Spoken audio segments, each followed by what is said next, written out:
Hello, everyone. Basically, I wanted to let you know that we've taken a little bit to get started here. We're going to get a feedback. We are ready for part two. However, we've been having such a good time together fellowshipping in the fellowship hall, eating really good food. I'm not going to really show you the leftovers because that wouldn't be very elegant. That's on my plate. But we're almost ready to get logged on. We need a couple more minutes, and Dr. Cafferky is going to be starting in just a minute. So thank you for your patience, those of you that are home. We wish that you were here, but we understand that not everyone can be here. And we can't wait to learn a little bit more this afternoon and continue to grow with the help of God and in each other. We can all reach healthier and better lives where we're content. And while there's external struggle, we know that God is also always giving us the tools and people that love us around us to help us through those struggles. We'll be done in a moment.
Doesn't mean I can't move it. In fact, if I really wanted to, I might be able to knock it off the stage, but then pastor would be upset with me, so I'm not going to do that. So it's not that I can't move it, but it's resistant to change, right? Whereas a ball, it doesn't take in much, and it's wanting to change. So just by its nature, a ball is wanting to change, and this wants to stay the same. Are we on board so far? Okay. We're going to use what's better, a ball or the stable podium? What's better? It depends, right? Okay, so let's notice these labels of like wanting to change or not resistant to change. One is not necessarily better than the other. They're just describing two different phenomena, right? So I'm going to give you two labels. One of them is stable. Stable triangles are like this. They do not want to change. They are resistant to change. Doesn't mean they can't change, but they are stable triangles, so they are resistant to change. They want to stay the same. The other label is an unstable triangle. This does not mean it's a worse triangle or it's more dysfunctional. It just means this triangle wants to change. It wants to be different, just like the ball wants to move. It just wants to change. Stable and unstable triangles has nothing to do with the amount of dysfunction or health in the triangle. These two labels of stable, resistant to change, and unstable, wanting to change, wanting to become stable, are just describing what's happening inside of the triangle. Okay? So don't let your brains think, oh, Bryan said unstable. Unstable must be bad. Not necessarily. Sometimes I want to have a ball to play with. I want it to move. So stable triangles and unstable triangles have nothing to do about how much health or dysfunction is inside the triangle. And we're going to try and hold on to those two labels, of stable and unstable, as we move forward. So we'll now be focusing on the triangle itself, because the triangles themselves have power. Triangles themselves have power outside of the people in them. It's almost the triangles have their own characteristics. And some triangles want to change. Some triangles want to stay the same. So the aspect, the character of the triangle is either wanting to change or resistant to change. So we have these two terms of stable and unstable, and these two terms are just predicting whether or not the triangle is resistant, as in it's trying to stay stable, or an unstable triangle is trying to change and trying to become stable. So that no is not supposed to be there. I'm supposed to ask you the question, the answer would show up later. So do labels of stable and unstable describe the amount of dysfunction or health in the triangle? No, not at all. You can have an unstable triangle that's actually really healthy. You can have a stable triangle that is very unhealthy. So stable and unstable have nothing to do with the amount of health in that triangle. So stable triangles, this triangle itself, characteristic of the triangle, not the people in them, not the parties, but the triangle itself, resistant to change, or the triangle itself is wanting to change. This is probably one of the weirdest things I'm going to try and teach you today, but if you can get a handle on this about which triangles are stable and which ones are unstable, this will provide a real depth of insight into how some relationships are so tricky, and it might be the triangle itself, not necessarily the people in them. Because the people in the triangles may wish the triangle was different, or they may wish the triangle would change, but the triangle itself has specific characteristics. So, stable triangles want to stay the way that they are. And here are two examples. Either 2 or 0 sides experience tension. So here we go. These three people, the points of the triangle, they all get along. This is one type of stable triangle. This, on the right-hand side, is also a stable triangle. 2 people get along, and they have a common enemy. These two are stable triangles, and stable triangles want to stay the same. Stable triangles want to stay the same. Here are 2 unstable triangles. An odd number of legs of the triangle experience some tension. So here are 2 unstable triangles. These 2 people don't get along, and one person is trying to maintain a good relationship with both sides. This is also an unstable triangle. Here's another unstable triangle. 3 people, none of them are getting along with anyone else. And unstable triangles want to change. Good. Stable triangles want to stay the same. Unstable triangles want to change, the characteristic of the triangle itself. So on the top, we have unstable triangles, and unstable triangles want to change. They want to become stable. So this one, the triangle itself wishes that 2 people would suddenly get along, so they get along and there's a common enemy.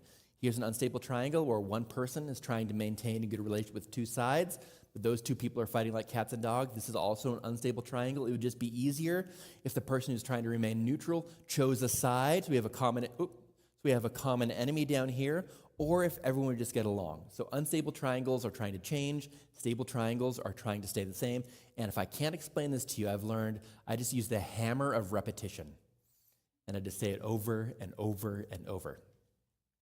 Here we go. Here's an example of a stable triangle. So we have Naomi, Ruth, and Boaz. Everybody's getting along, and this stable triangle wants to stay the same. Here's another stable triangle at this point in the story, Genesis 16. This is when Sarai says, hey, can we use Hagar as a surrogate to help us get pregnant? At this point in time, this is a stable triangle because everybody is getting along in Genesis 16. Later on, this will change. But at this point in the story, this is a stable triangle because stable triangles are resistant to the change. They want to stay the same. Doesn't mean they can't change, but they are resistant to that change. Here is some interlocking triangles. We have Miriam, if you remember the story, baby Moses. So Miriam is Moses' sister, Pharaoh's daughter. We bring Moses' mother into it, and all of a sudden, we have 4 triangles. Let's look at this. On the bottom left, we have Jochebed, Miriam, baby Moses. This is one triangle, and this triangle is stable. On the top left, we have Miriam, Pharaoh's daughter, and Jochebed. This is also a stable triangle. On the top right, we have Jochebed, Pharaoh's daughter, and baby Moses. This is a stable triangle. And then on the bottom right, we have Miriam, Pharaoh's daughter, baby Moses. This is also a stable triangle. So we have 4 interlocking stable triangles. And stable triangles want to stay the same. The triangles themselves want to stay the same. Great. So they're all stable. No bond is stronger than 2 co-workers who hate the same person. So we have someone that comes in, this new coworker, and me and my coworker bestie, we don't like that person. We have a common enemy, someone else we can talk about. We both agree that this person is, something's different about them. We don't like them. This is also a stable triangle because we have a common enemy. We know where we stand with this person, right? And sometimes when in a group chat, someone's starting to throw shade at someone else. Oh, I don't like this person either. I want to hear what's going on, right? Because we're in a stable triangle. We both agree that this other person is not good. So I'm a Seahawks fan, and I do not like the Patriots. So I am always against the Patriots, and I'm always for whoever's playing against the Patriots. This is a stable triangle and will never change because myself and whoever's playing the Patriots, we have a common enemy up here, the Patriots. This is a stable triangle. It's resistant to change.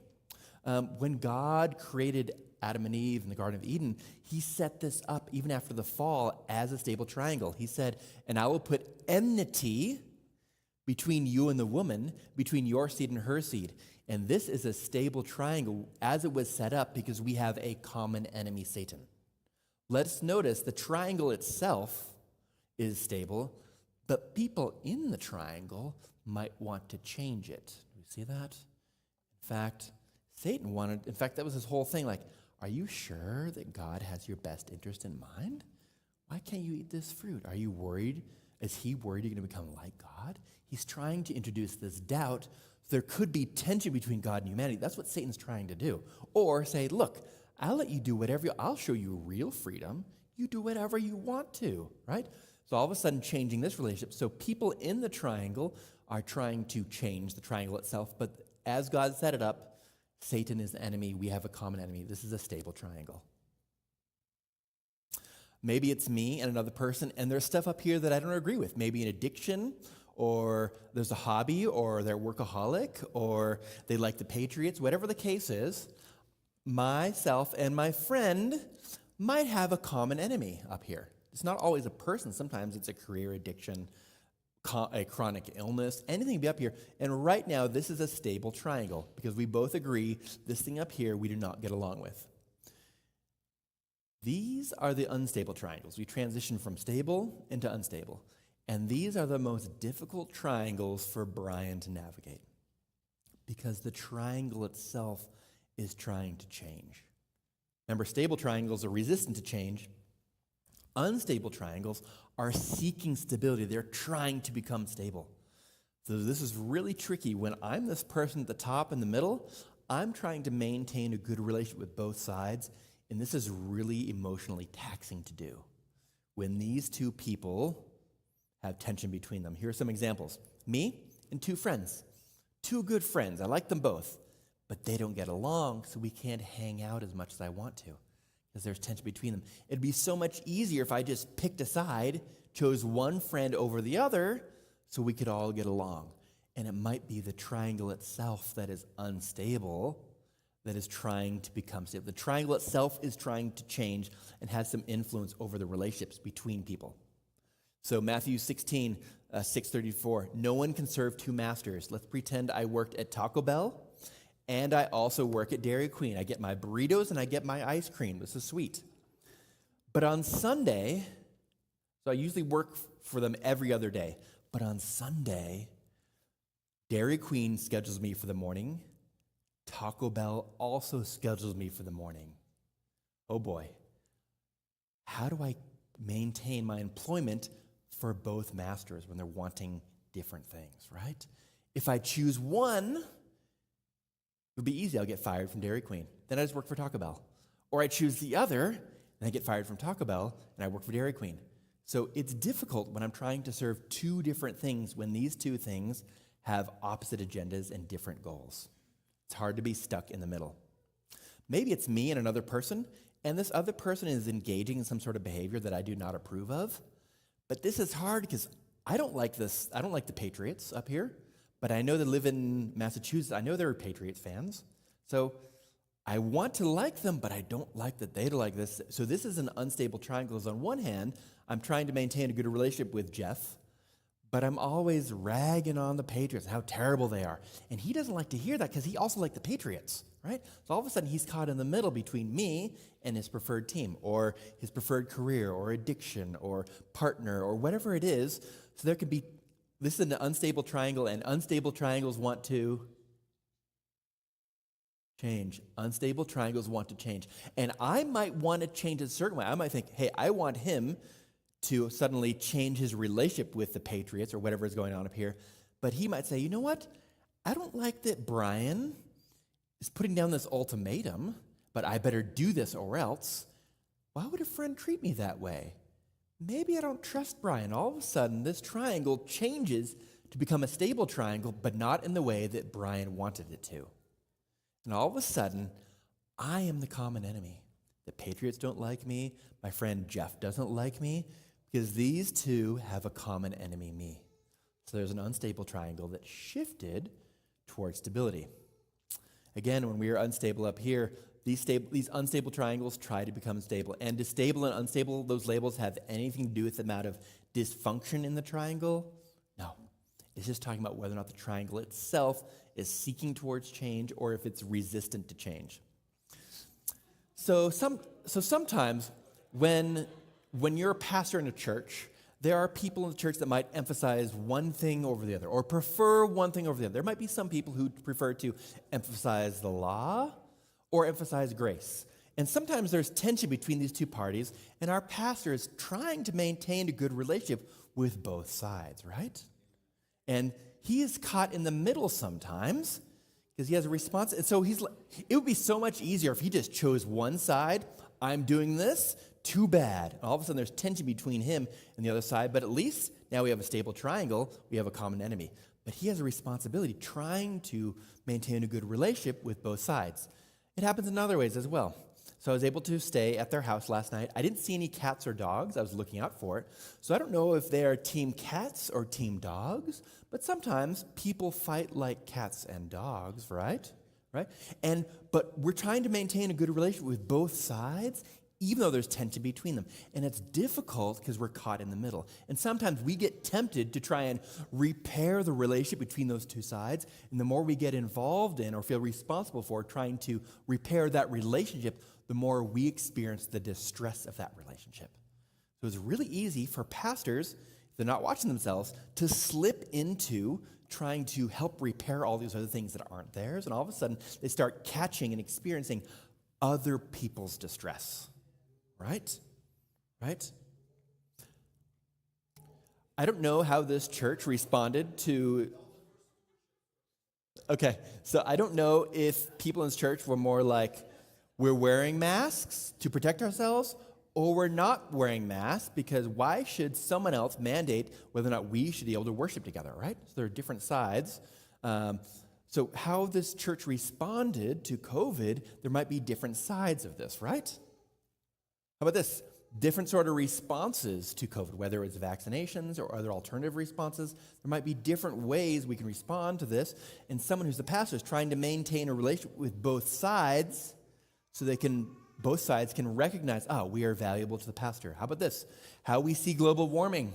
Is global warming just people hugging trees, or is it just God hugging us closer? The way we see global warming, sometimes there's different sides of this, and the pastor might be trying to maintain a good relationship with both sides, even if those two sides disagree with one another, right?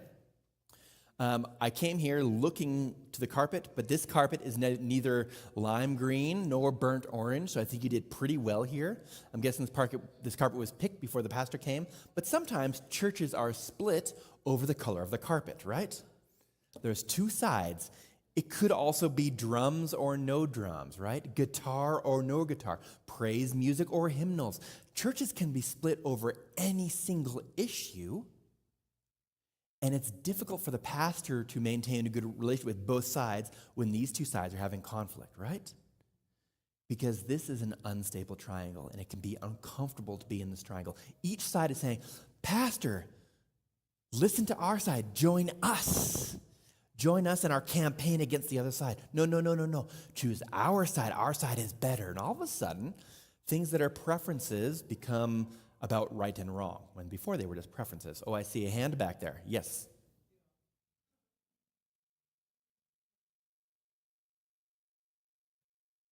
How would you maintain a relationship, a stable relationship with Wait, a stable relationship? What is that? Yeah, what was that? What is a stable relationship? What is a stable relationship with one party is going one way and the other party is going another way? So how do you maintain a serious relationship or a stable Okay, so I have a relationship with one person over here, person A, and also person B. And person B is there's conflict between those two? Yeah, that's a hard position to be in, right? Because both of them are coming to you, hey, Bryan, listen to me. No, listen to me. Here's my hot potatoes. Come and help us resolve this. So you're getting it from both sides, and you're like, man, it'd be so much easier if you two would just resolve stuff. We could all get back to hanging out together. In fact, I'll provide an example of this shortly. Notice this is Genesis 21, so this is 5 chapters later than Genesis 16. And all of a sudden, there's tension between Hagar and Sarah. We see that? Why is there tension?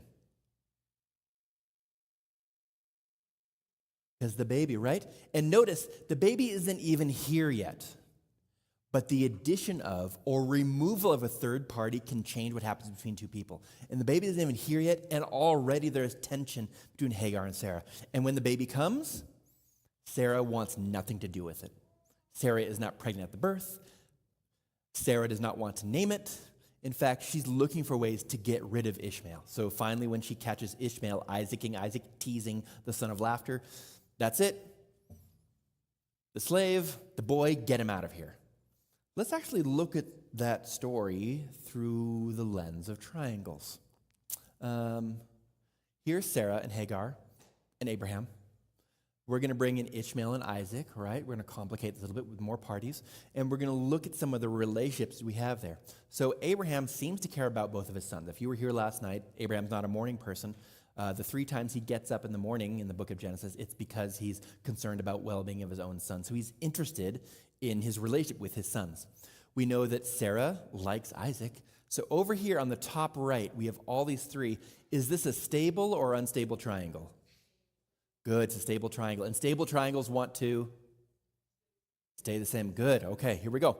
Down here, Hagar obviously likes Ishmael. So this triangle down here, is this stable or unstable? Stable, and stable triangles want to? Yes, there we go. Want to stay the same. So we have some stable and unstable triangles in the mix, right? We know there's tension between Ishmael and Isaac, at least Sarah perceives it that way, and Ishmael is Isaac-ing Isaac. Now, in your homes, if you have a sibling, is teasing normal? Does it happen in most families? Probably. So what we don't exactly know is when Ishmael is Isaac-ing Isaac, he's teasing, he's laughing at Isaac, the son of laughter. Is he just teasing, or is it more sinister? I don't know. But I do know that teasing was normal in my household. Is it too far of a stretch to think that teasing might have been normal in families 100 years ago? 200? 1,000? A couple millennia? In most families, there's probably a little bit of teasing amongst the siblings. So I don't know if Sarah is overreacting. I don't know everything about her, but I know there's some tension between these two, and it may not necessarily be between these boys. They might be catching the anxiety from other people in the family. In fact, they come together to bury their father, right? So maybe they're catching the anxiety from other people, a la Sarah and Hagar. They might be catching anxiety from their biological mothers. But we know that because there's tension here, maybe they're catching the anxiety from other people. We know there's tension between Sarah and Ishmael. So here's Hagar, Ishmael, and Sarah. So this triangle with Hagar, Ishmael, and Sarah, is this a stable or unstable triangle? It's a stable triangle because Hagar and Ishmael have a common enemy, right? And then we have Sarah and Isaac who get along, but Sarah and Isaac have a common enemy, Ishmael. So is this a stable or unstable triangle? Stable. So what a mess this family is in, right? So Sarah's sweet, simple solution is to what? Get rid of them. Boom. Send them off to the desert to die. I don't care. Get them out of here. So much better, right? Life is so much simpler. And all the tension we had with those people has evaporated, and we never have to worry about it anymore. Not true. In fact, we know the tension, the unresolved tension between Isaac and Ishmael is still very present today on a geopolitical scale. So just because you get rid of someone, just because you kick them out, does not mean that that tension disappears. It just becomes latent. Because triangles are forever and can outlast the people in them. Here's another unstable triangle. These three people do not get along. Nobody gets along with anyone else. So here's an example of Laban and Jacob and Leah. Tension between all of them. And this is an unstable triangle, and unstable triangles want to change. So triangles themselves have power, which means the triangles themselves can influence our relationships. And if we don't understand that triangles are actually influencing our relationships, there's a chance we're missing the potential contributing reason why certain relationships are so difficult. It might be the third person, or it might be the triangle itself. And at this point in time, this might be the first time in your life you've been introduced to this idea of the triangles, and you're not exactly sure the difference between stable versus unstable triangles. And I want you to understand the difference. So let's get together in small groups of like 3, 4, 5, 6 people max, maybe 7 if you're really feeling like a party, and try and answer these questions. What is the difference between stable and unstable triangles? Can you draw or provide an example of a stable triangle? Can you draw or provide an example of an unstable triangle? So get in your small groups, try and answer these questions.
All right, raise your hand if you want another minute.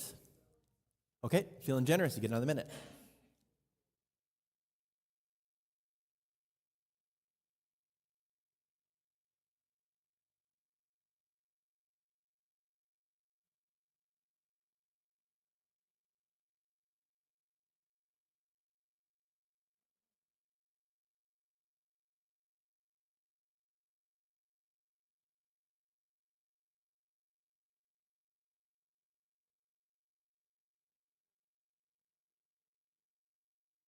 All right.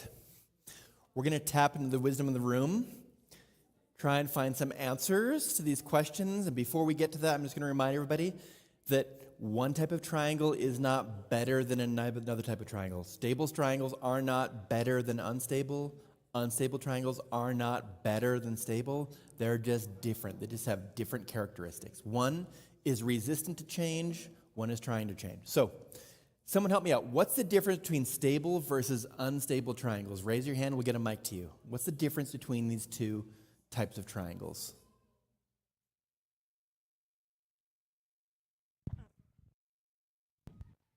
So a stable would pretty much mean everybody's probably comfortable with where they're at. Don't really want to change anything. But it's not the people, Right, it's the triangle. It's the people in the triangle, the circumstances are probably okay. No, because if you two get along and I'm the common enemy, I don't like this. I want to break into your you clique. may not even know you're in the triangle. Yeah, I may not know that, but once I know, I may not like my position. But it's not about the people in the triangle, it's the triangle itself. So we need to separate the triangle separate from the people. Because I may wish that you and I were friends and didn't invite that person to my birthday party. The person who wasn't invited, maybe they wish they could come. But it's a stable triangle. It's hard to break in when you and I see this person as the common enemy.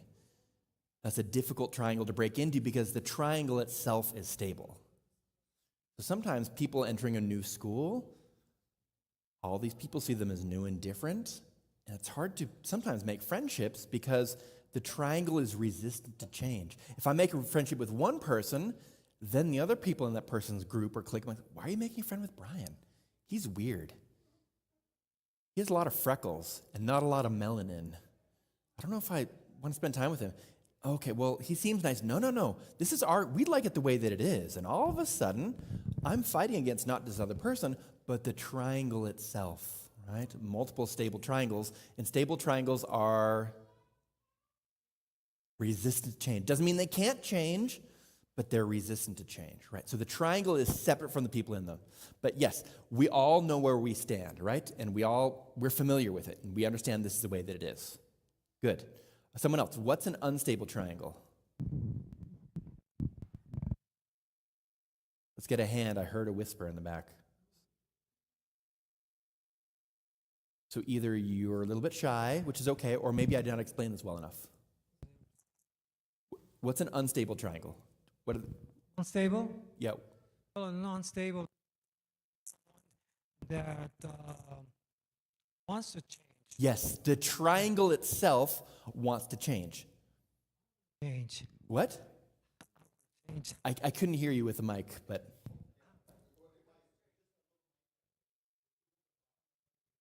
Okay.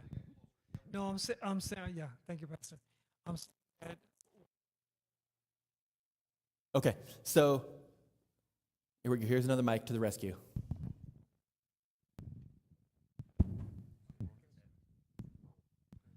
okay. Well, I'm saying that boy, this microphone really needs some changes. The microphone does not want to hear this. Yeah, well, it's subject to change. Yeah. I'm saying that unstable is somebody that's subject to wanting to change, you know. The triangle, You don't like this, you don't like that, and all that. Yeah. And I said, I want to change. Good. Good. I'm glad we're separating these two things. The triangle itself, when the triangle is unstable, the triangle is trying to change. Me, as a participant in the triangle, I may want to change or I may not want to, right? So I might want something different than the characteristic of the triangle. Yes? And an unstable person. No, we're talking about a triangle now? Okay, unstable triangle. Have room to hear what another triangle is saying. Yes, in fact, a stable triangle Yeah. is resistant to change, but an unstable triangle is actually seeking for change, right? So, what this means is stable triangles are not better than unstable. Unstable triangles are not better than stable.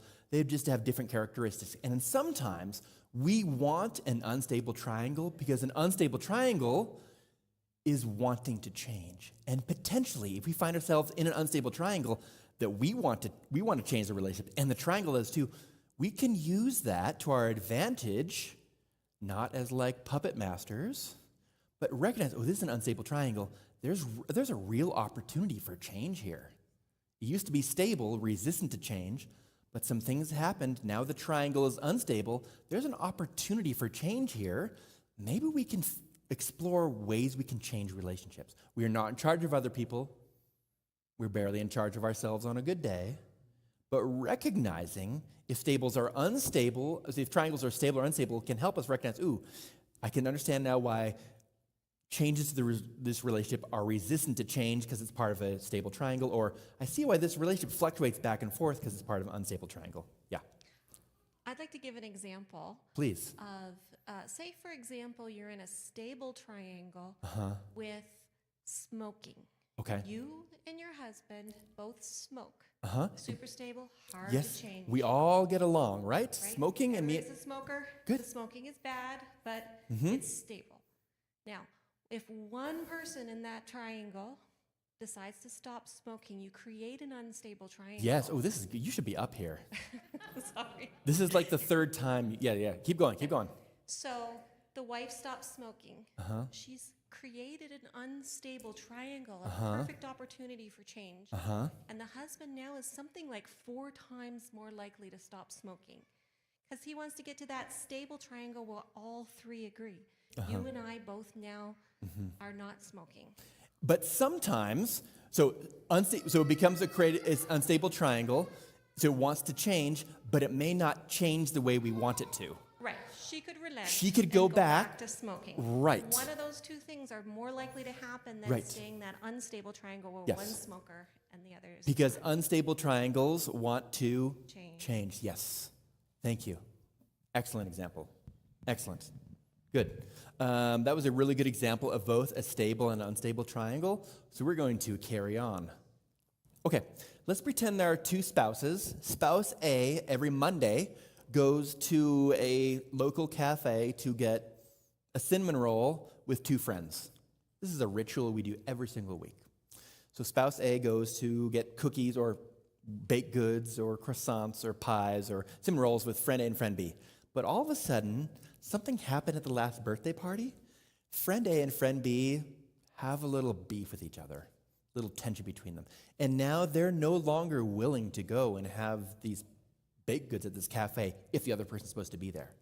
So this is really challenging because spouse A really wants to maintain the 3 of us all going together to get these baked goods every single Monday. We talk, we laugh. It's a great start to the week. But they are no longer willing to go. So that's the bad news. The good news, spouse A now can go on Monday to get a baked good and also on Friday with the other person. So they get to go twice. But they miss it on the camaraderie of all 3 of us going together. So spouse A, experiencing this tension, is this a stable or unstable triangle? Unstable. Why is it unstable? Because this person is trying to maintain a relationship with both friends. And this is challenging because there's tension between them. It's almost like there's pressure to pick a friend over the other, and that's hard to do. But if I picked a friend, at least we all know where we stand, and it becomes a stable triangle. So spouse doesn't know what to do. So they talk with their partner. Hey, can you help me out here? I'm not sure what to do here. Luckily, spouse A and spouse B get along. And the good news is spouse B already has a well-informed opinion about each friend, and they're different. Spouse B says, I like friend A. I get along with them. But I don't like friend B, right? Let's look at this. The triangle on the bottom right. We have friend A, spouse B. These 2 people have a common enemy. Do you see that? On the top right, we have spouse A, spouse B, friend B. Spouse A is, I want to maintain a good relationship with my spouse and my friend, but my spouse and my friend don't get along. This feels a little uncomfortable, and that's an unstable triangle. On the top left, we have spouse A, spouse B, friend A. Friend A, this is a stable triangle. We all get along. And then the triangle on the bottom left, spouse A, friend B, friend A. This is one of those unstable triangles we talked about before. So this is a mix of stable and unstable triangles. Some of those triangles are resistant to change. Some are trying to change. And this is where our relationships get so tricky. It may not just be the other person that's being difficult or the other person that's flipping, flopping back and forth. The triangles themselves have some influence over our relationships. Another scenario, spouse A and spouse B. There's different couple. They're not getting along.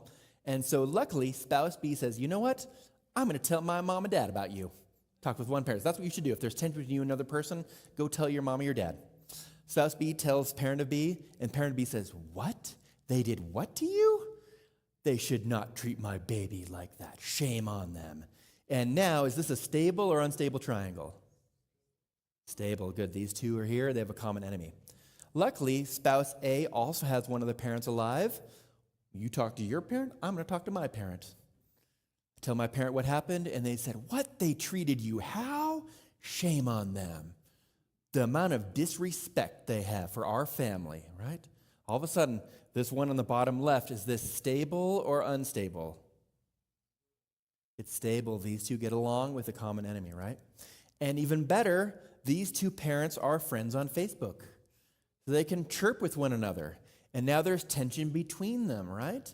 So we have 4 stable triangles. The one on the top left, these two get along with common enemy. The one on the top right, these two get along with a common enemy. The one on the bottom left, these two get along with a common enemy. On the bottom right, these two get with a common enemy. So we have 4 stable triangles. And stable triangles are what? Resistant to change. Doesn't mean they can't change, but they're resistant to it, right? Luckily, spouse A and spouse B, they go and seek some professional help to work on their relationship. And in doing so, they immediately change certain triangles, right? Because they repair their relationship. It automatically changes. Some triangles were, before it was all stable along family lines, and now it's a little more tricky. In fact, there's tension between parent of B and spouse A right here on the bottom right. So spouse B says, look, Mom, you can come to Thanksgiving, but I need you to be respectful and on your best behavior. I don't want you coming in here all fire and brimstone, taking up with my partner. You need to chill out a little bit, all right? Otherwise, I don't know if I want you coming for Thanksgiving. How dare you disinvite me? I'm your mother. I am part of your family. I will come and I will behave however I want to behave. Okay, you know what, Mom? If you're going to be like that, if you're going to be so immature you're not willing to make changes, maybe you are not invited to Thanksgiving. Notice there was a shift here in this relationship because of the unstable triangle. On the other side, parent of A, spouse A, they get along and they have a little conversation on the phone. Look, Dad, you can come for Christmas, but here's the thing. You need to work things out with my partner. We did. We went to counseling. We worked it out. So we did the hard work, and we want you to be part of this ritual of celebrating Christmas, but I don't want you coming and all this tension. It's going to be awkward. I want you to deal with it. So parent of A says, you know what? You're right. The issue's between you two, and if you worked it out, if you're okay with them, then I'm okay with them. And all of a sudden, the triangles have changed, and they're all stable again. Every single triangle is stable. On the top left, we have these two with a common enemy. On the top right, these two with a common enemy. On the bottom right, these two with a common enemy. And the bottom left, all these get along. So all of a sudden, parent of B is ripping mad. How am I the enemy here? Why is everyone mad at me? I didn't do anything. I was just trying to be supportive. How did parent of B get in this situation? It's because they were willing to be roped into the triangle in the first place. And we can't control other people. We can barely control ourselves. And all of a sudden, parent of B feels like the victim of other people just because they were trying to be a good helper. All because of the triangle's influence over what's happening in their relationships. So relationships are tricky sometimes because triangles are seeking stability, and then all of a sudden the triangles themselves are unstable, and they're seeking stability in other ways, and not necessarily in the ways that we would prefer. And every behavior is, I see a hand over here. Let's get a microphone over here. I have a question. If, let's say, parent B doesn't like spouse B. Parent of B? Oh, I'm sorry, no. Doesn't like spouse A. Okay, they don't like But spouse A has no beef with parent B. Right. Like, they want the relationship, but then the parent doesn't want the relationship. So the parent How does side of that the change? relationship. Yeah. Yeah, that's tricky, right?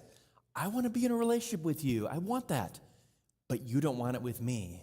But I want it. But you don't want it with me. Oh, that's hard, right? Because we're not in charge of other people. We're not even in charge of the full relationship, right? We're in charge of our half of the relationship. Some of that tension might be due to an unstable triangle or a stable triangle. Maybe the stable triangle is resistant to change. Maybe some of that tension there is a difference in value systems or ways we approach the world, right? So could be a lot of reasons why there's tension, but that's a difficult situation when you want to try and repair the relationship, but the other person doesn't want to. Sometimes that is reinforced by a stable triangle. So all of a sudden, if the other person was willing to repair the relationship with you, that would change a whole host of other triangles. It would make other things tricky. It's easier just to maintain distance. It's more familiar. I'm used to it. So I'm going to prefer that over other things. There's another hand back here.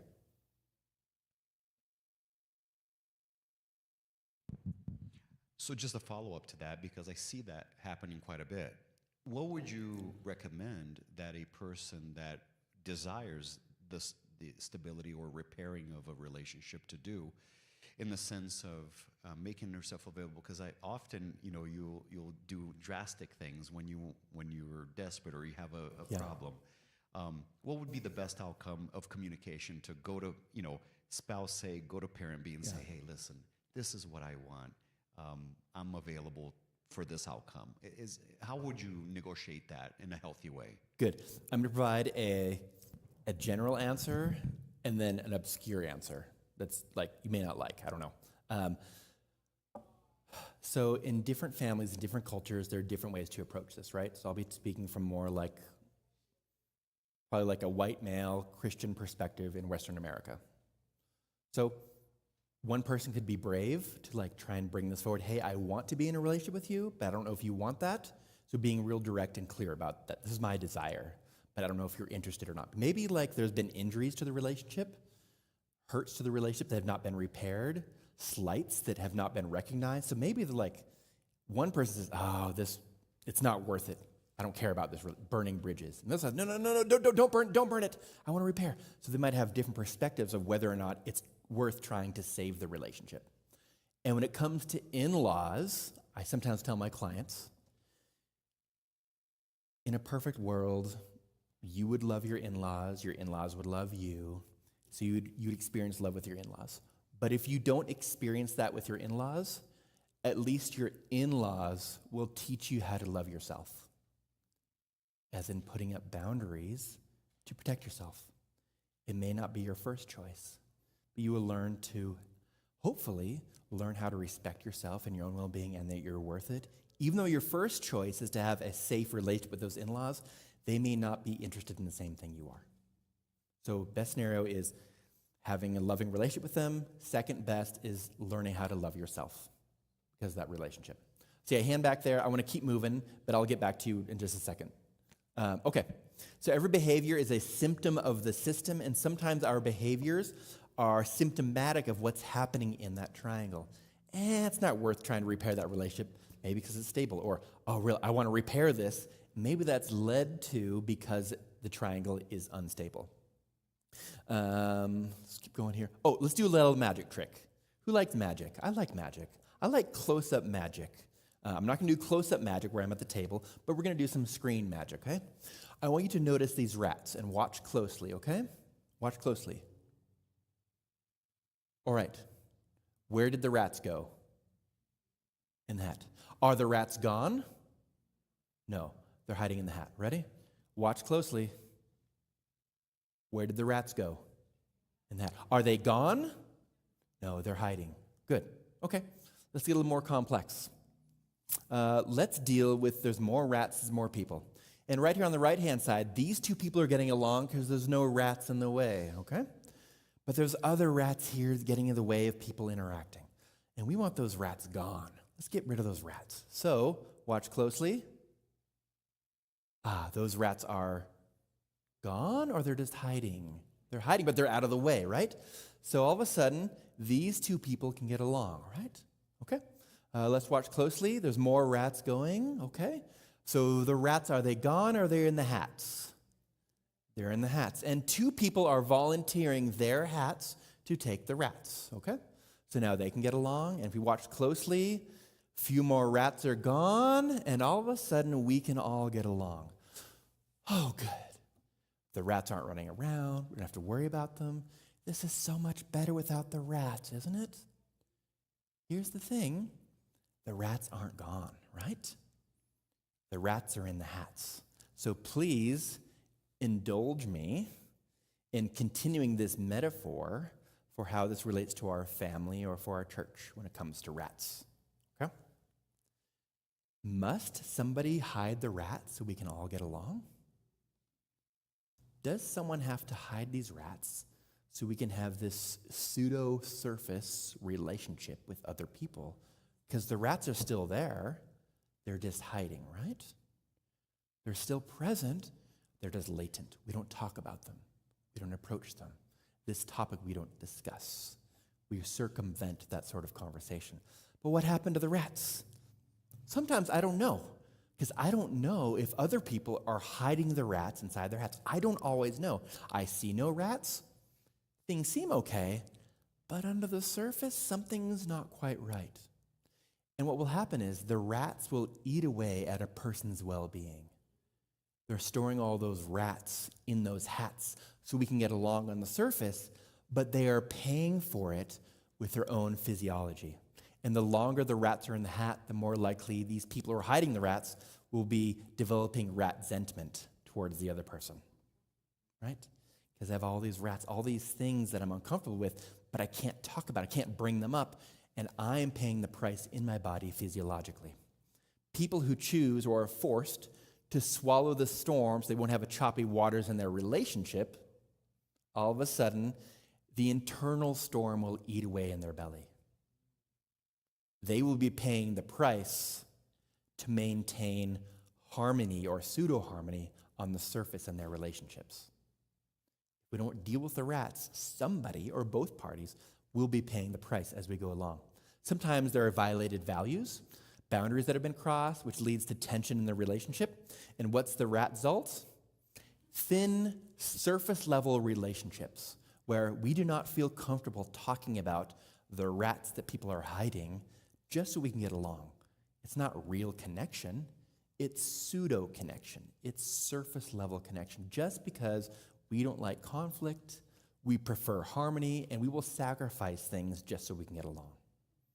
And the longer someone is having the rats in their hats, or the storm in their belly, the more they will be paying the price with their own health and their own well-being to maintain that pseudo-harmony on the surface. Instead, if we could have conversations about this, it might be helpful. Perhaps having conversations like, hey, I want to maintain a relationship with you, but there are some things that I haven't brought up because it's hard for me to do, and I actually don't know how you're going to interact with me.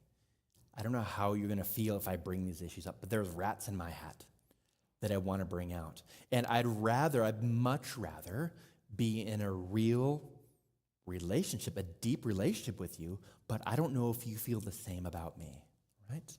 But there are some things that I feel like I need to say, and at this point, the person might start to feel defensive, backing up. Whoa, what's happening? What are you going to surprise me with? Because for so long, they've thought, we're good. That's water under the bridge. Why do you keep bringing that old stuff up? Let the past be the past. Let bygones be bygones. Why do you have to drag up those old rats? Well, usually because one person felt hurt. And they felt they had to swallow that pain just so we could get along. and I feel like I have to swallow this tension for us to hang out together, but I'd rather have a real connection with you. Can we talk about the rats? You don't have to use a rat metaphor. They might go, what are you talking about? But in this room, maybe we can use it if you want to. But can we talk about some stuff? There's some stuff that I've been swallowing for a while, and I don't want to keep swallowing it because I feel like I have to put on this show around you, and I'd rather not. Are you open to having a conversation? Not, I'm going to call you to account for all of your crimes against me. That's not what this is about, right? It's, can we talk about this? I want to deal with these rats. So, here are two people. They get along, right? They're getting along. Here are two people, there's tension between them, right? Here are two people, one person has the rats, the other person doesn't, so they are getting along on the surface, but it's not the real deep connection because of the rats. In fact, the rats that we swallow or hide in our hats, those threaten relationships. So I think we should deal with some of these rats. Okay, let me check the time. In this family, there's lots of tension. I think we're just going to fast forward to some practical solutions. How do we de-triangulate ourselves in our relationships? I don't think, if we had more time, we could go through this. We're going to skip ahead. Right now, there's a lot of tension between this family. All of these triangles are stable between Jacob and Rachel versus Leah's side, because Jacob doesn't like Leah as much as Rachel, and Leah's sons don't like Joseph. There's a whole bunch of tension between them. The sons' sweet solution is to kick out Joseph, right? Kick him out of the family. As we get rid of Joseph, and we know that Rachel passes away, all of a sudden there's changes to the family system. We know that when, last night if you were here, we talked about how Joseph was testing the family system like a litmus test to see if the brothers had changed their posture and attitude towards Benjamin and other people in the family. And we found out the brothers tore their clothes in protest at this idea that their youngest son would be taken down to Egypt. So Joseph realized that there had been changes in the family system. And I think there was also a relationship change between Jacob and Leah because Leah was buried with Jacob. I think that tells us something. So we know that Rachel died in childbirth, but there was an opportunity to potentially go back and bury her with the rest of the family, but Leah was buried with Jacob, and that was Jacob's request. At first, Jacob chose Rachel, but at the end, he chose Leah to be with him, which tells me something might have changed in that relationship after Rachel wasn't there. Remember, the addition of or removal of a third party can change what happens between two individuals. There's a chance that when Rachel's not part of the picture, something started to change in their relationship. I don't know, the Bible doesn't talk about that, but it's not too far of a stretch. So I'm not saying the Bible says this, I'm just trying to understand how relationships work in triangles, and the removal of that person might potentially change what happens in that marital relationship between Jacob and Leah. All right, let's skip through here. So sometimes we feel like we are the hero coming to the rescue, and the more we get involved in other people's unresolved distress, the more we spend our own emotional capacity, which means the less we have our own emotional capacity to deal with our own stuff. So today, at the very end, we're going to talk right now, how do we get real practical? How do we de-triangulate ourselves from tricky relationships where people are generating anxiety, trying to pour hot potatoes onto our lap? What can we do? What are some practical things we can do moving forward? And the first thing is the mindset. Understanding that, now I know about triangles, I know about hot potatoes, I know about insiders and outsiders. I know someone can be generating anxiety or amplifying anxiety. So understanding this whole mindset, maybe I can navigate my relationships differently. So we need to be thinking about, before we say or do anything, remember, I am susceptible to catching other people's anxiety. It's a natural human experience.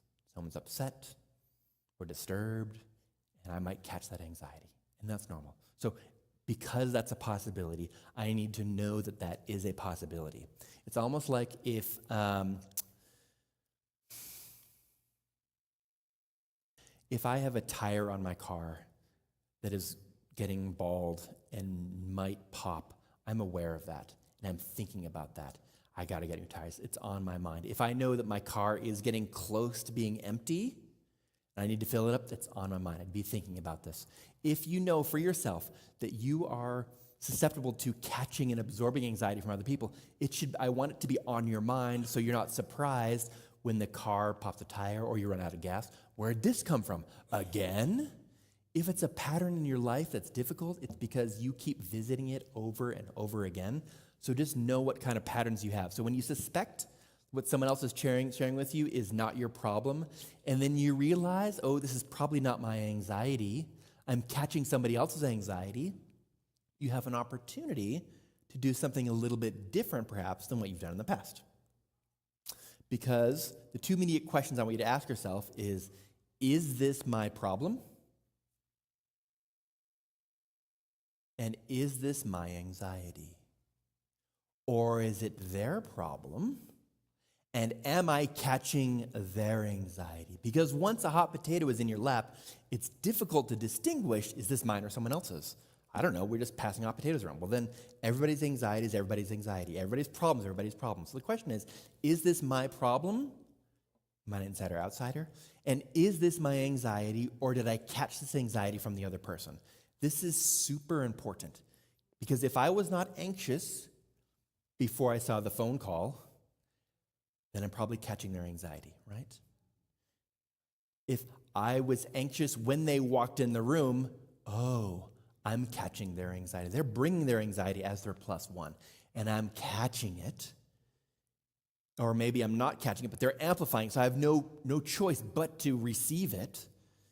These are two super important questions, because if it is not your problem and not your anxiety, you may not have a responsibility to jump in and automatically fix or rescue them.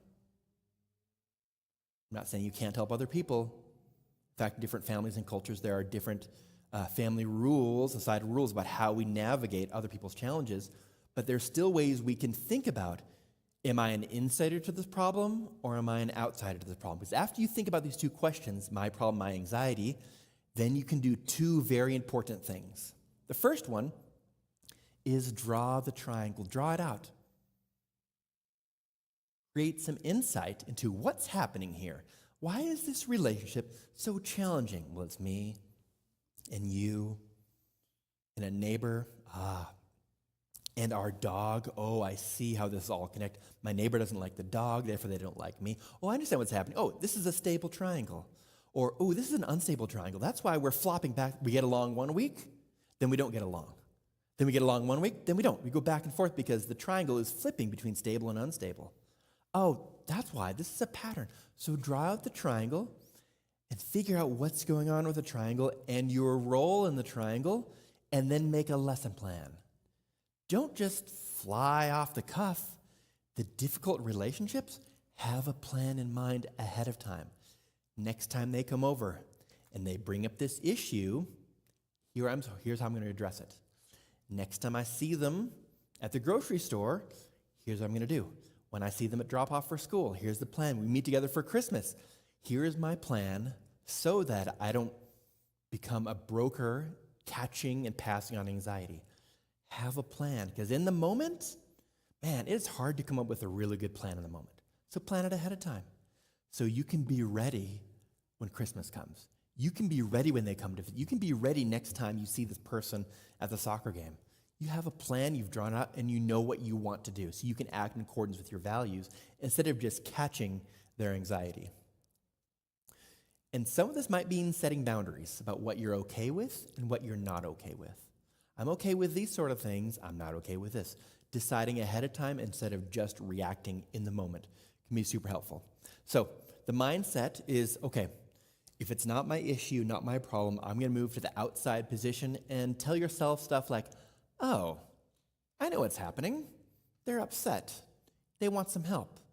In the past, I've created this pattern of them coming to me, so I rescue them from this.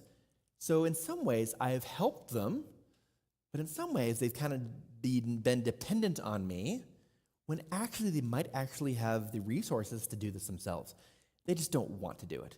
It's too hard, and it's so much easier just to get Bryan involved.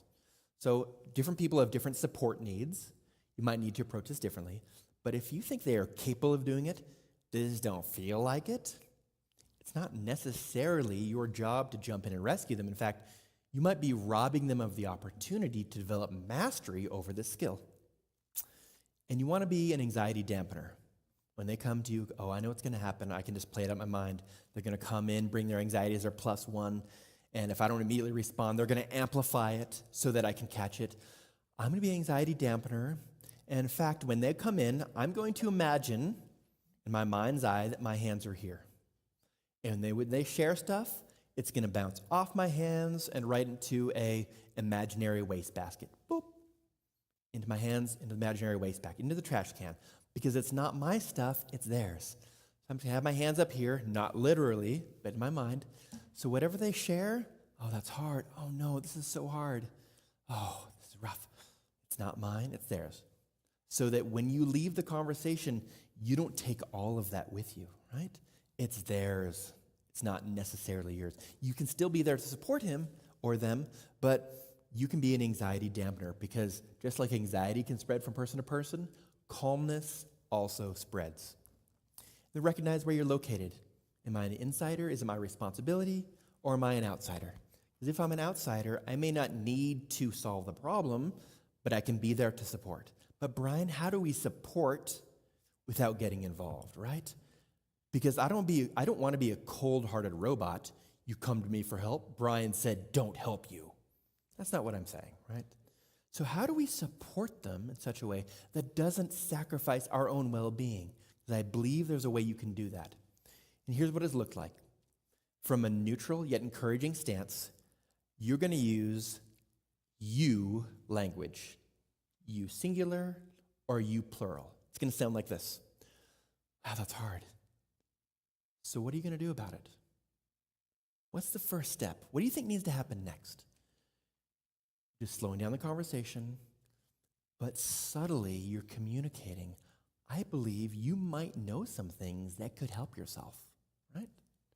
To say things like, I know you to be a resourceful person. I bet you'll find a creative way to work through this. What do you think you need first? What do you need to help you? Again, you're empowering them to think of some things that would be helpful for them. Well, I know you're capable of thinking about this course of action, which will ultimately be in your best interest, and you know your situation way better than I do. What do you think needs to happen first? Again, you are empowering them with this belief that they know some things that can help them. Because if I come in with my perfectly wrapped answer that I've tried 100 times, oh, this is the solution, right? This is the balm of Gilead. You can use this for anything in your situation.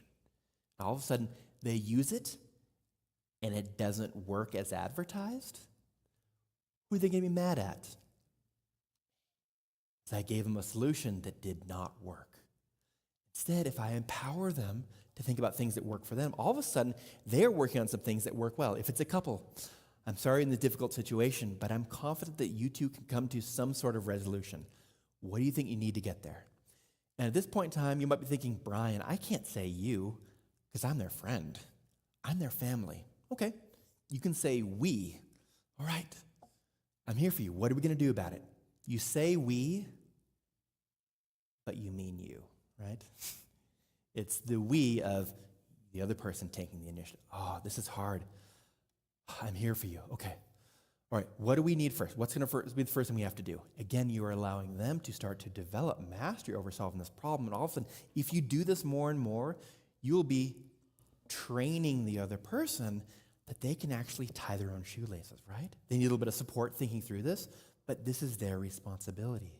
And eventually, if you do this enough, they will go to call you and they'll go, oh, actually, let me try something first. Then they're going to go do it and then call you afterwards and say, Bryan, guess what? I was going to call you, but I realized I can take care of this. So I did this, and it worked. I'll say, awesome. Good job. I knew you could do it. Again, you're empowering them to be able to do this instead of relying on you to always jump in to rescue them. Again, when it comes to issues of safety or well-being, it's a little bit different, right?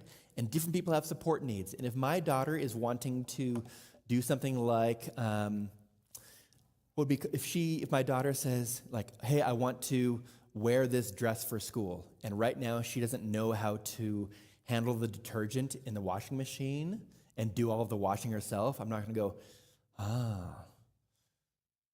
so what are you going to do about it? Well, I'm asking you, Dad, to do the washing. So what do you need first? Well, I need someone to wash it for me. Okay. What's the first step? Well, you put it in the dishwasher. Now there's an opportunity for me to teach her the different steps, right? I don't just have, even though she doesn't know how to do it, I can walk her through this so she starts to develop some confidence over this sort of challenge. And all of a sudden, we're doing this together, and she's learning how to do it. So eventually, I don't have to do her laundry, right? I don't have to deal with her dirty laundry. And that's the goal as a parent, to work myself out of a job. I will never really be able to, but teach them how to do some tasks that they can handle themselves. In a similar manner, relationships with other people, I want to work myself out of a job. I want them to learn how to do some things and have enough confidence they can do some things on their own, and maybe they need a little bit of support in that manner. So I'm not abandoning them, I'm empowering them. And if I can do this, I'm on the outside and I can think critically about, okay, what are the values that are at stake? What are the push and pull of this relationship? Oh, I see the triangles here. I see what's happening. Okay. So you have a better understanding, because if you get sucked in, the more you get sucked in to try and repair a relationship between two people, the more you experience the distress of that relationship. So I don't want you to react to that anxiety. Instead, you'll be able to respond in accordance with your values. And you'll be able to have a much better understanding about why some of these relationships are so tricky. Because the triangles, because the hot potatoes, because I'm an inside versus an outsider, someone is amplifying, and you have language to describe why those relationships are so tricky. All right, so when we get near the end, okay, explain to Charlie, get into small groups of 3, 4, 5, 6, 7, try and answer these questions. What are some practical things I can do to detriangulate myself from challenging triangle? And how could the ability to detriangulate myself help my family or help my church family? So try and answer some of these questions in small groups.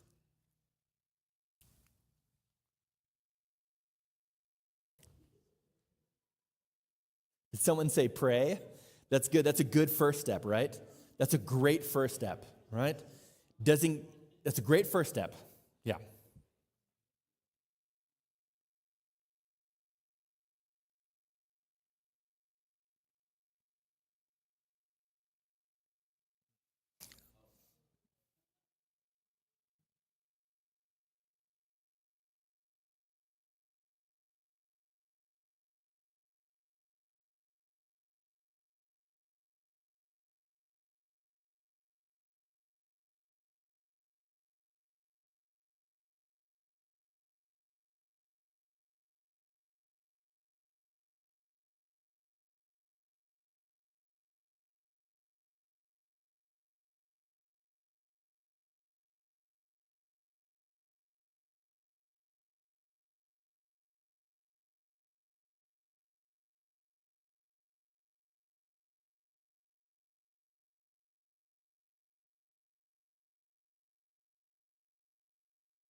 All right, who wants another minute? Raise your hand if you want another minute. Okay, you get another minute.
All right.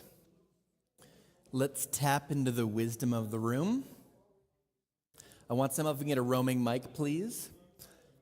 What can I do to de-triangulate myself from a challenging triangle?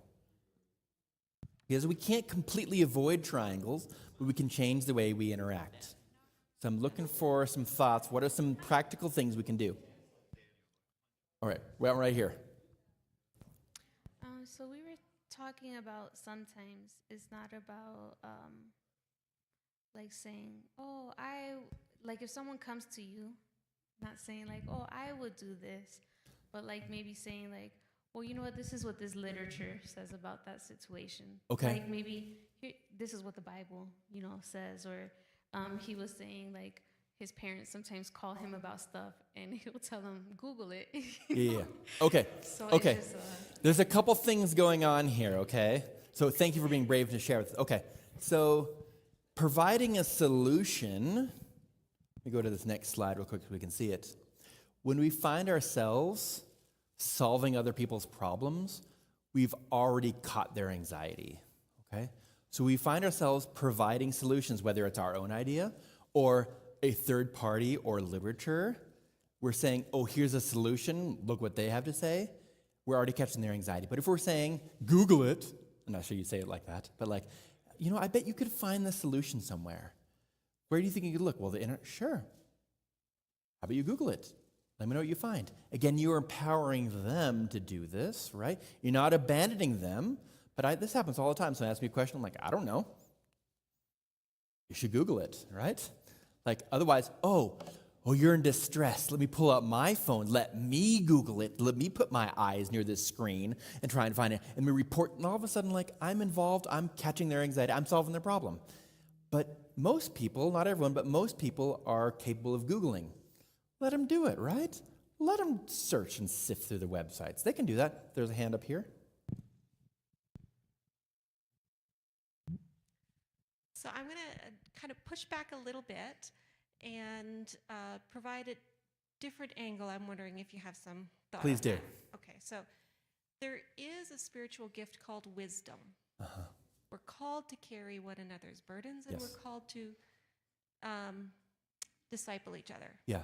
Now, Agree. you gave us the example of a challenging triangle. Uh-huh. Okay, it's possible that the first thought might be, how do I make this triangle less challenging? And I'll give you an example. I went to a colleague one time, and I said, he was a much older colleague, and I said, I'm having trouble with this colleague. I gave him this perfectly excellent way of doing something, and he totally pushed back, and he continues to want to do his unfounded way of doing things. And that older colleague, could have seen that as a challenging triangle, right? Yeah, I don't want to get into this, right? But instead, what he did is he tried to detangle or make it less challenging with triangle by providing wisdom. And this is what he said to me. Sometimes when you give somebody advice, at first they push back. But when they get a chance to think about it, later they change their mind, and you may never know. So he provided wisdom. And I see where you're saying, you know what, let them figure it out themselves. Don't tangle yourself in that. But perhaps there is some place to, at first, try to say, hey, do I actually have some life experience or some wisdom that can detangle this for them? I just want to put that out there. Good. And what is your name? Stephanie. Stephanie. Thank you, Stephanie. I love this. I love this. Thank you. Can I ask you a few more? Leave the microphone there, please, with Stephanie. Couple questions. Do you trust this mentor? Yes. Are you someone, how do I couch this? How do I phrase it? Do you run to your mentor every single time you have a challenge? That was the only time in a 4-year relationship I asked him a question like that. Yeah. So let's notice, this is not a habitual you knocking on his door, calling him every Sunday night at 7 p.m. with another Monday problem, right? There's a relationship where you're going to seek advice, and he provided some good wisdom for you. I don't know, I've never met this mentor. There's 1,000 things I don't know. But I imagine there's a chance he would have handled this differently if every single week you were coming to him with another problem or the same problem over and over, right? So when it's a habitual thing, people are trying to offload their hot potatoes on your lap all the time, this might be an opportunity to say, hey, I find that I'm spending a lot of my thinking time on Wednesdays in the evening thinking about this person's problem, because we always have a conversation at lunch on Wednesday, and I'm catching their anxiety, and I'm spending all this time every single Wednesday all year long. This is not fair to me. I want to approach this differently. And in my mind, that pattern is different from what you just shared, right? You came for wisdom. This person was able to share it in such a way that you're able to receive it. And there's 100 things I don't know about this scenario, but this is not a pattern, right? If a colleague comes to me and wants some advice, I'm going to provide advice. If this happens over and over, I'll be like, man, you can Google this, right? Right? But why am I spending my time Googling? Because I don't know the answer either, right? So when it's a habitual pattern, maybe we should be thinking about whether or not we should be jumping in to tie their shoes for them. Once in a while, man, we can save them hours of time and tons of pain sharing some real salient advice. But it's when a habitual pattern, that's when we might need to detriangulate ourselves. How does that land with you? Yeah, I appreciate that. Okay, great. Thank you. Good. So what are some other things, practical things we can do to detriangulate ourselves from a tricky relationship?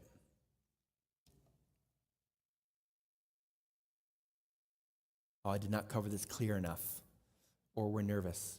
I'm going to take the stance that maybe since we've been talking all day long, we can't hold everything that Bryan says in the forefront of our brain.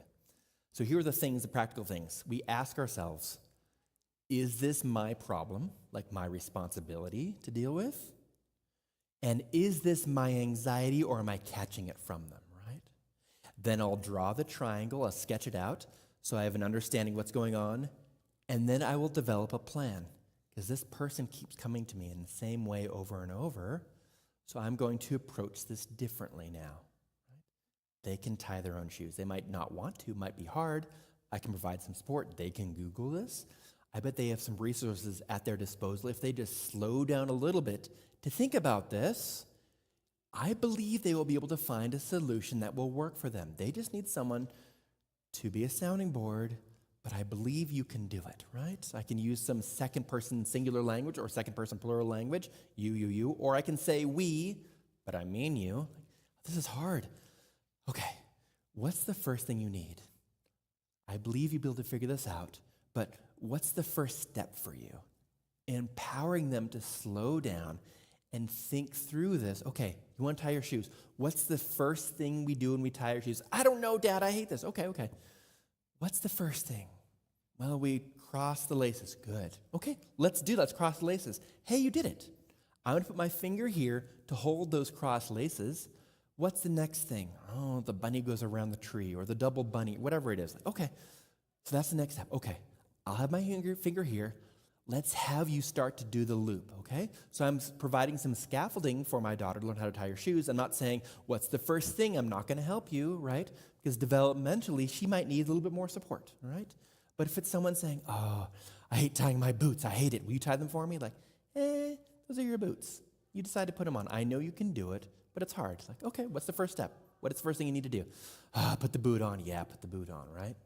Then so all of a sudden, I'm empowering them to do it, and it's not my responsibility to solve the tension between them and the boot, because this is a habitual pattern.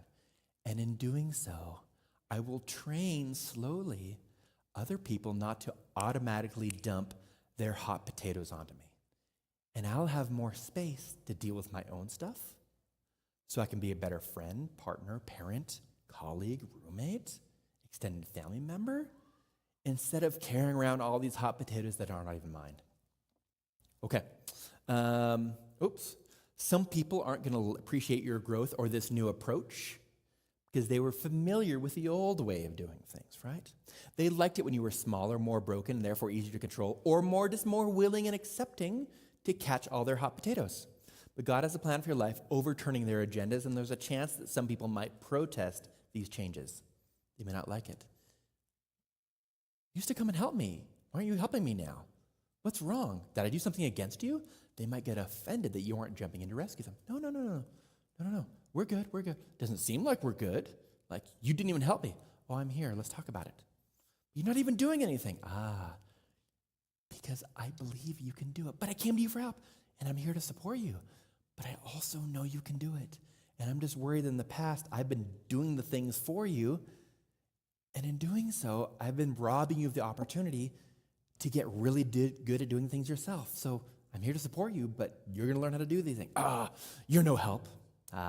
You were help, but not the help they wanted, right? So they might protest. They're allowed to protest these things. If you have a smartphone and you want to provide answers to a survey about this experience, I welcome that. So here's a QR code. We are 6:15, so I think we're done. But I want to stay up here to answer more questions. I want to close with prayer. I don't know if there's anything you wanting to say, or are we good? We just closing with prayer? Okay. All right. Let's pray. Father God, we are humans and imperfect and impatient, and we have flaws and foibles and behaviors that get us into trouble, and we know we don't navigate relationships in the best way. We are not perfect in these different areas, and we know that you are patient with us, so thank you. I pray you give us wisdom and courage, persistence and resilience. Give us insight into our relationships. Help us to navigate those relationships in a better way that's helpful for us as well as other people, and draw us close to you, because we know when you are in our lives, you will shine more fully. Amen. Thank you all for coming. I appreciate you. Hopefully these different ideas about relational triangles or patterns that are passed down from generation to generation will help you see your relationships differently and provide new ways to navigate those relationships. So, Bryan, if you can just confirm or correct maybe a notion that I have here. One of the biggest things that I desired for this weekend was for true healing to take place in many of our lives. I like to know now, I appreciate having the knowledge to name some things that I see that make me uncomfortable or uncomfortable, comfortable and uncomfortable, such as the stable and the unstable side of things. But one of the things that made me very uncomfortable was the fact that, and I shared this with Bryan, is that I had nobody to connect with. You know, when you go to study to become a pastor, and he knows this because before he was capable of family therapy, he was taught to say, well, okay, we've reached a point where you need professional help with family therapy. And it's very frustrating when you reach that point and you can't help anyone, especially when you're invested in helping. One of the things that I shared with Bryan is that I had no contact, primarily Seventh-day Adventist therapist, but nor did I have a relationship with a Christian therapist here in the state of Utah. And one of the things that I was very excited about was that he sort of heard my ply, and not only is he, not only was he licensed to practice in California, but he reached out to me in our planning sessions, and he said, you know what, I am applying for my license in Utah, and so thank you, because that made me feel a lot more comfortable that I knew I could hand off a situation to somebody. So that said, I understand that your full-time job is not family counseling as we speak, and so you have a limited amount of people that you can take. But I wanted to invite you, if you are struggling with something that's very difficult, to reach out. I think all of us that have stayed here realize it's been a blessing, and I really appreciate you. And I think it's brought a lot of hope. But the work is sometimes, of knowledge is knowing that the other part is actually doing something about it, right? And so just wanted to make that connection where Bryan is available to at least evaluate, hey, can I take on this person or this family as a case or whatnot? So please reach out to Bryan. I have his contact, so if you somehow lose the contact, I will have. And I just wanted to make sure that everyone that's here knew about it, and all our members at home also that are struggling with something that would reach out to us and be able to do that. We will work together for sure to bring a great outcome to an unstable relationship, right? I hope I got that right. If not, he's going to help me. So anyway, thank you so much. Thank you so much for coming. Happy to be here. Your family's at home, desiring you back. But we'd like to pray over you. Is that okay? That sounds great. Can we kind of come up here? Are you guys comfortable coming up a little bit? Bryan will come meet you halfway. Great. You meet us halfway. We all meet each other halfway.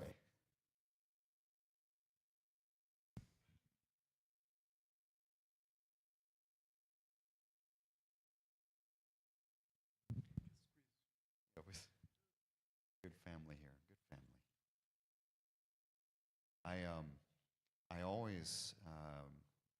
always address our church as a family. I think it's harder to quit on each other when you're a family. Maybe if you're a stranger, you can just say, yeah. So you're part of our family now. Thank you. Thank you so much. Let's bow our heads. Father in heaven, I'd like to just ask for a special protection, not only for just the traveling mercies for Bryan, but also protection against everything that Bryan faces, whether it's a challenge that is something that he's struggling with, or if it's an external thing that's attacking him or his family or his professional responsibilities. Lord, I know that you desire his success. I know that you desire all of our success. And I also know that you allow us to go through trials, through the crucibles of life. But no matter what, I also know that you're always promising to be with us through and with it all. We know that we can be victorious because of your power, because of your direction. And so we ask that for Bryan. We ask that for each other as we work on some of these things that can cause and derail our happiness, our joy, and disconnect us from you. We work on these things knowing that we love and honor you, Lord, because we've learned that love from you. And we ask that our collective behavior can be acceptable to you, because we want to work to build your kingdom. And as we do this together as a church family, I want to just ask that all the things that Bryan has taught us this Friday evening and today, that can really, truly be an agent of change in our lives, so that we can together fulfill the mission that you've put into our community. Thank you so much. And again, traveling mercies, and take care and bless Bryan's family for dividing and sharing him with us. We pray this in dear Jesus' name. Amen.